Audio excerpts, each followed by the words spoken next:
And anyway, so we're like going back and forth, and at this point the whole line's watching us. The guy punches me in the face. When I was a teenager, I was pretty stupid.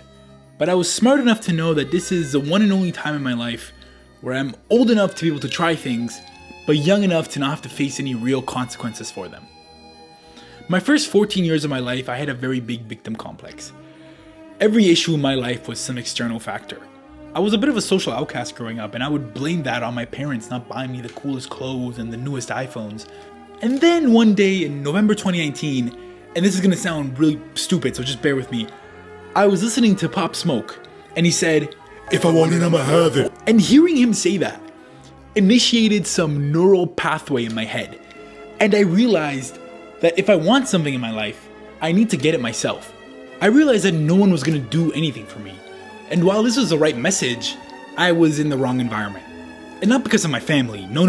They were amazing. It was my friends and the activities me and my friends would partake in, which would be smoking weed in parking lots, stealing clothes from Nordstrom, and listening to Pressa on a JBL speaker.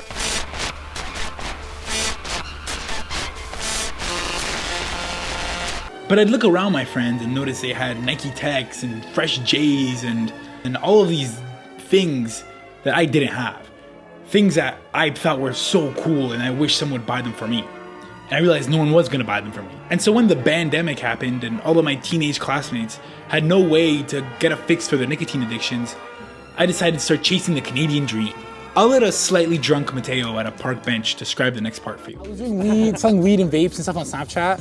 Like I would literally go on my bike for an hour to make like 10, 15 bucks. Oh. And I made like $300 over a couple of months. Because I wanted one pair of Jordans, right? Over a couple of months. That's so bad. No, it's bad, but I'm like, in my shoes, bro. In my head, I was like, I didn't have any money. I started from zero. I literally was borrowing money to sell these things. Okay, I get it, but it's different. This is my hustle story, okay? I start from the bottom, right? So then I was doing it, and like I was like, okay, I just want to get like $315. I don't have enough for a pair of Jordans. And I had 310, and this one girl's like, oh, you know, I sell vapes too in Richmond Hill. Like, I need a bunch of this shit. So like, I spent all my money to get like a bunch of vapes, a bunch of dab pens, all this random shit. And I go meet them at the Keel and Wilson, you know, the Walmart. Yeah. Okay, so this is during COVID, so it used to be like 30, 40 people in line to go to the grocery store at the time. And so it's me and my friend, I think, and my friend was there too. So we're waiting for them, and then she's like, oh, I'm actually at the back. So we go to the back, and there's this car, like a crapped out Honda Civic, all black fucking thing. And there's three homeless guys in the back just like talking to each other. And this black out Honda Civic comes, and this guy, who I'm not even joking, is Literally built like Shaq. a 6'7" black guy, like 300-pound, like Humongous black guy, okay? So he come with the car, he's like, what's up, man? I'm like, hey, Charlize, that's supposed to be meeting. but I'm not meeting Charlize. And he's like, you got the stuff? And I'm like, yeah. So I put it in the bag. I'm okay, I'm getting robbed at this point, right? Yeah. You know, now, like, there's so many red flags going into it, but like when I was 16, I just wanted the money, blah, blah.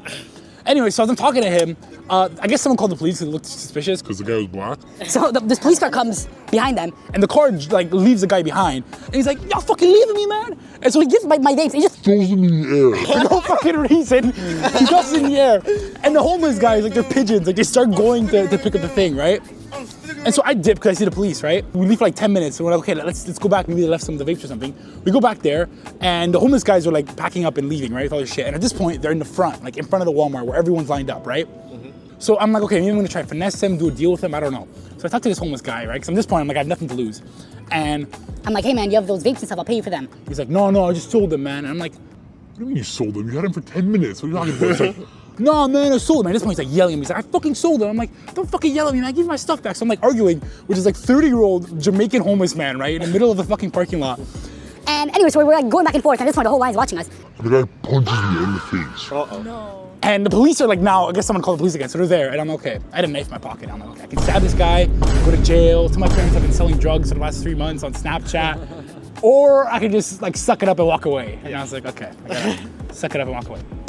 And then I started selling shoes, and I made more in like my first 2 days of selling shoes than I did 3 months of selling weed. So it was a happy ending after that. On the third week of March in 2020, I borrowed $10 from my friends, and by May that year, I turned it to $300. While that amount of money is trivial and I could have earned it on a couple of shifts at a minimum wage job, I'd earned that money myself, through blood, sweat, and tears. Only I could have done it knowing the Chinese convenience store owner that would illegally sell me vapes. But the whole time I was doing this, I hated it. I hated the people I would meet, how everyone was a fucking idiot. I would have dudes ask me for $5 discounts on a $15 product, and I was hoping that this deal with Shaq would be the last one. that I would make $400 in profit and walk away happy. But instead I lost every dollar I had to my name at that point. After this grocery store debacle, I felt like Andrew in Whiplash, when he gets embarrassed on the big stage in New York by Fletcher, and instead of leaving, he turns around and goes back for more. A couple days after this, I asked my mom to borrow $100 from her. With that $100, I bought a pair of Jordan 12 French Blues.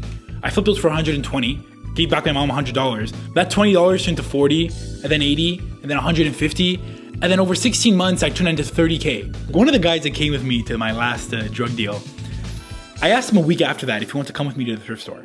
And he said, verbatim, "Why would we go there? That's for poor people." That day that I went, I found a vintage 90s Rolling Stone t-shirt. I sold it for $120 profit. The moment after that happened, thrifting became my life. Every working hour was thrifting at a store, or posting things that I found at a thrift store, or buying things from other people that they found at thrift stores so that I could sell it again for even more money. My best ever find was these 6 vintage t-shirts that I found brand new at a liquidation store. I bought them all for $33 and I sold them for $1,400. I don't know how much money I made in total from thrifting. I never saved it in a spreadsheet like I did with shoes, but it was a lot.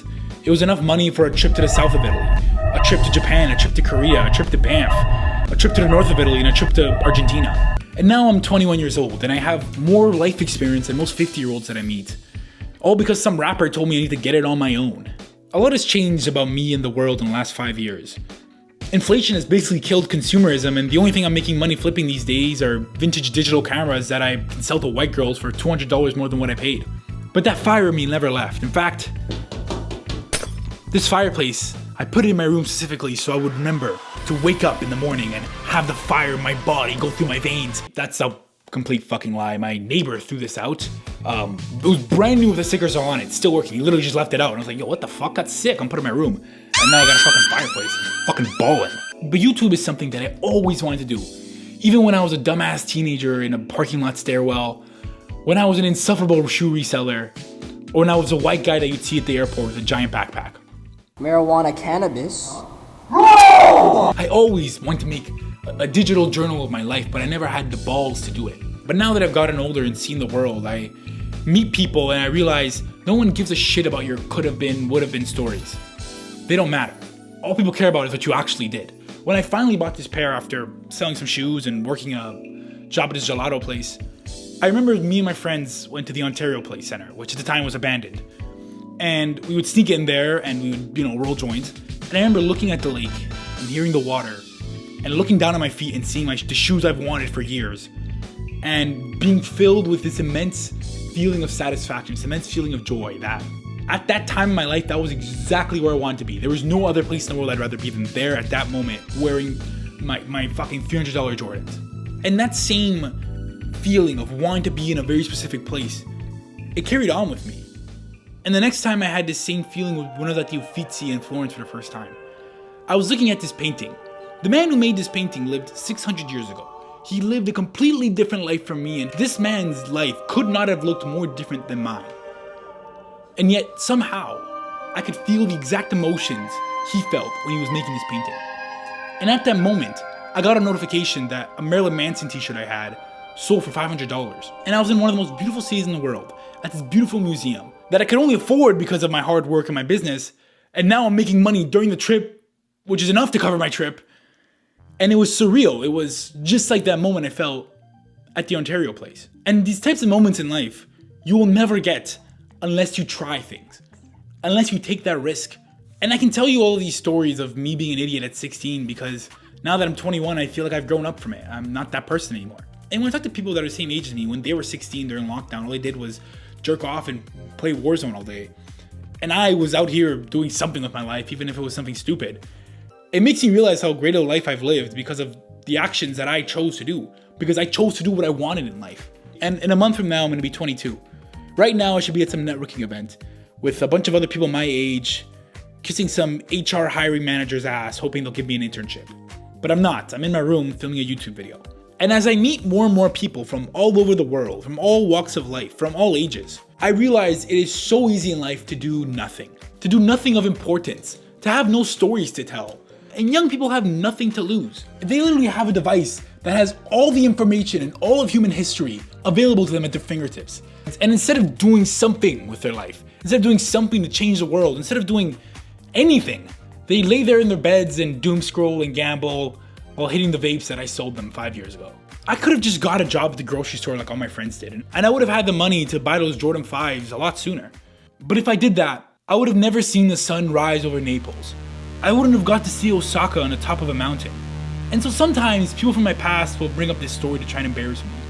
Hey man, didn't you get punched in the face by a crackhead when you were 16? And yes I did. But what the fuck have you done with your life? If you do nothing, you get nothing. And you will be nothing. From one retard to another. Go do something.